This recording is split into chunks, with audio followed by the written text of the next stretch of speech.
Hi guys, welcome and welcome back to my channel. সবাই কেমন আছো? আশা করি সবাই খুব ভালো আছো। তো এই ভিডিওটা আমি যতদিনে পোস্ট করব ততদিনে হয়তো ভিডিওটার বয়স অনেক দিন হয়ে যাবে। আর এই ভিডিও করে এডিটিং করেও কেন ভিডিওটা পোস্ট করিনি সেটা তো তোমরা বুঝতেই পারবে পরে।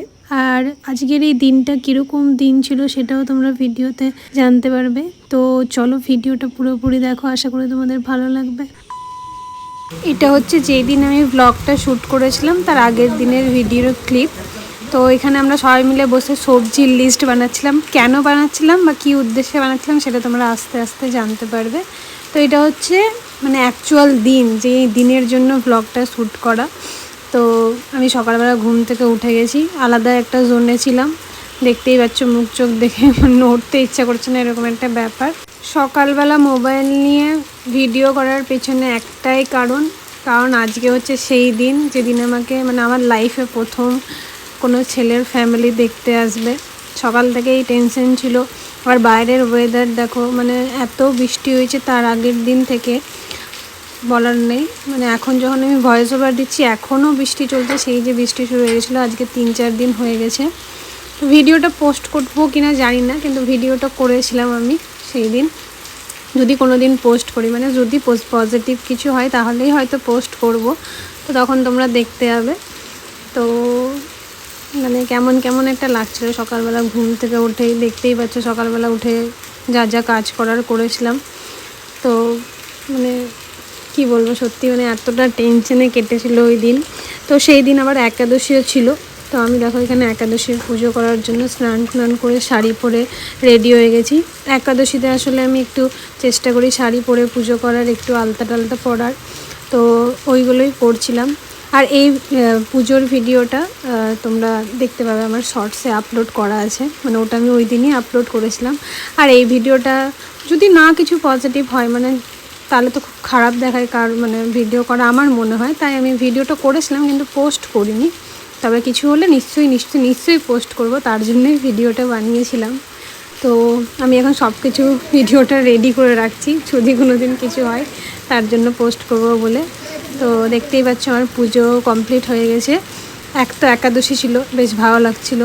আর দুসরা একটা টেনশনও কাজ করছিল। তো এখানে দেখো আমি স্নান করে একদম রেডি হয়ে গেছি। তারপর তো দেখো আমি নিজেকে দেখছিলাম, মানে ক্যামেরাতে বলো বা আয়নাতে বলো, আমার নিজেরই কেমন একটা কষ্ট দুঃখ মিলিয়ে ফিলিংস হচ্ছিল। কারণ আমি কোনোদিনও চাইনি যে আমার অ্যারেঞ্জ ম্যারেজ হোক বা এইভাবে কেউ দেখতে আসুক। আমি চেয়েছিলাম প্রেম করব, যার সাথে প্রেম করব তার সাথেই বিয়ে হোক। কিন্তু আর কি বলা যায় না, জন্ম মৃত্যু বিয়ে 3 বিধাতা নিয়ে সেটা আর হয়নি। তো আমি এখানে চা খাচ্ছিলাম আর নিজেকে দেখছিলাম আর আলাদাই কিছু ভাবছিলাম। আর এখানে দেখো কালকে বললাম যে বাবা সবজির আলোচনা করছে, ওই সবই সবজি এসে হাজির হয়েছে। তো সেই দিন সকাল থেকে আমি, মা, ভাই, মানে বাড়ির প্রত্যেকটা মেম্বার পুরো বিজি ছিলাম। তো এখানে দেখো প্রথমে তো ভাই আর মা মিলে সব সবজিগুলো কাটছিল। তারপরে মা চলে যায় রান্না করতে, আর আমার ভাগ্যে আসে কাটাকুটির কাজ। তো আমি এখানে মাকে সব সবজিগুলো কেটে দিচ্ছিলাম, আর ওদিকে ভাইও মাকে হেল্প করছিল। আর আমি এখানে বসেছিলাম, কারণ যিনারা আসবেন তাদের বাড়ি একটু দূরে, তো খাওয়ার দাওয়ার ব্যবস্থা আমাদের বাড়িতেই হয়েছে। তো তার জন্যই মানে করছিলাম। আর বেশি কেউ তো ছিল না, তো অন্য কোথাও খাওয়ার কোনো দরকারও ছিল না, কারণ শুধু কাকু কাকিমাই আসতো। তো কারণ ছেলে থাকে না এখানে, তো ওনার আসার কথাই নেই। তো যাই হোক, তো এইসবই রেডি করছিলাম। আর এই দেখো ওখানে ডাল বসে গেছে আর ভাই পনির কাটছিল। তারপরে সব কাজ হয়ে যায় আর আমি তোমার আটা মাখতে চলে আসি। আর যেহেতু ওই দিন একাদশী ছিল, তো একাদশীর দিন আমি কিছু খাই, মানে কিছু না, মানে আমি সাবু খাই। তো আমি এই রুটি কিছু খাবো না, এগুলো মারা খাবে। তো তার জন্যই আমি মেখে টেকে দিচ্ছিলাম একটু ভালো মতো। এই দেখো কি সুন্দর করে মেখে দিয়েছি। মানে আমি সব কাজই ঠিকঠাক পারি, শুধু একটু রান্নাবান্নাটাও পারি, বাট অতটা ভালো পারি না। তো যাই হোক, এই দেখো আমার আটা মাখা কমপ্লিট হয়ে গেছে। তারপর আমি চলে আসি বিছানার চাদর পাততে, কারণ দেখতে আসছে বলে কথা, সব কিছু ফিটফাট রাখা যায়। আমি জানি না এরকম কী নিয়ম, যাই হোক দেখতে আসা বলে কথা না, মানে যে কোনো বাড়িতে অতিথি আসলেই বলে যে সব কিছু ফিটফাট সুন্দর করে রাখতে হয়। তো তারই প্রস্তুতি চলছিল। তারপরে আবার ধরে নাও এই সম্বন্ধ দেখার ব্যাপার, মানে যার বাড়িতে দেখা হয়ে গেছে তারাও জানে, আর যার বাড়িতে দেখা হবে তারা বুঝতে পারবে যে মানে কী যে যুদ্ধ চলে সেই দিন। তো এখানে দেখো রান্নাবান্নার মধ্যে রুটি হয়েছিল, আর এদিকে তোমার ছিল ছোলার ডাল, আর ছিল হচ্ছে কি রান্না করেছে, এই যে কি এটা লঙ্কা চিড়ে একটা করেছিল আলু পটল দিয়ে, আর এখানে ছিল মিক্সড ভেজ। তো সব কিছু রান্না হয়ে গেছে, সবাই তো সব কিছু খেয়ে নিয়েছে, আমি তো কিছু খাবো না। তো আমি এখানে বসে বসে সাবু খাচ্ছিলাম। খাওয়া দাওয়া শেষ করে যখন আমি বিছানার মধ্যে শুয়েছিলাম কিছুক্ষণ, মানে দুপুরের টাইমটা, তখন হয়তো সম্ভবত 12টা বাজে।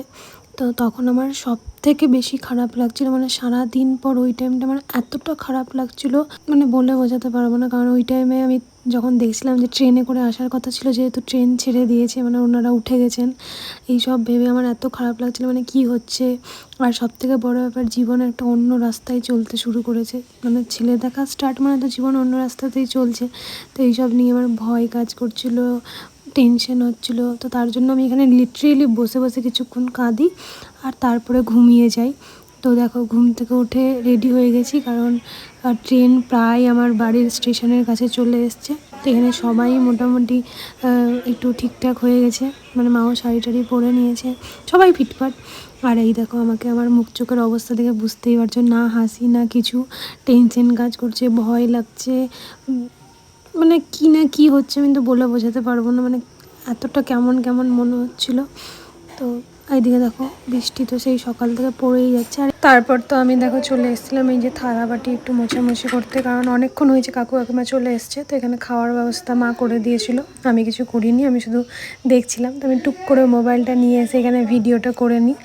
আর যদি এটা পোস্ট হয় তাহলে তো বুঝেই নিও, এনারাই আমার শ্বশুর শাশুড়ি। তো এখানে আমার মাথা পুরো কাজ করছিল না, গরম লাগছিল, টেনশন হচ্ছিল, মাথা কেমন ঝিমঝিম করছিল। যাই হোক, আর তারপরে একাদশীর জন্য যেহেতু আমি খাইনি, তারপরে এত টেনশন নিয়ে নিয়েছি। তো চলো দেখে আসি সবাই কি গল্প করছে।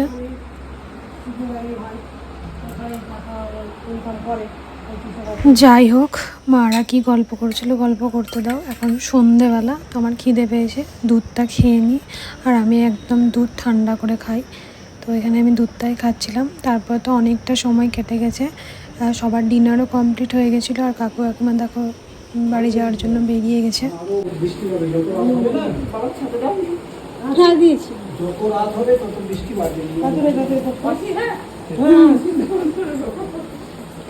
আর এই যে দেখতে পাচ্ছ, এই যে ভাইয়ের হাতে এই বড় বস্তাটা, এটাতে আসলে কি আছে বলো তো? আম। মালদা এসছে, আম না নিয়ে বাড়ি গেলে হয়, তাই বাবা দিয়ে দিয়েছে। হ্যাঁ, ওদিকে মনে হয় বৃষ্টি হচ্ছে না, এইদিকেই এত বৃষ্টি হচ্ছে, আমাদের বৃষ্টি কম।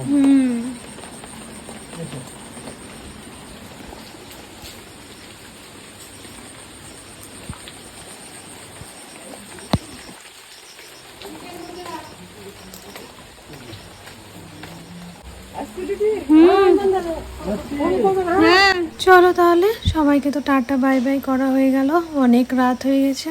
এবার তাহলে একটু ঘুমানো যাক, বহুত গেল টেনশন, বহুত গেল দিন, বহুত হলো বৃষ্টি, দেখতেই পাচ্ছ কত জল জমে আছে। চলো তাহলে ঘুমাতে যাই। তো ঘুমিয়ে উঠে গেছি, পরের দিন সকাল হয়ে গেছে। এই দেখো 5টা বাজতে 5 মিনিট দেরি, এখনো বৃষ্টি পড়ছিলই। চলো তাহলে আজকের ব্লগটা এইটুকুই। সবাই ভালো থেকো, লাইক কমেন্ট অ্যান্ড শেয়ার করতে ভুলো না। Tata bye bye, see you soon.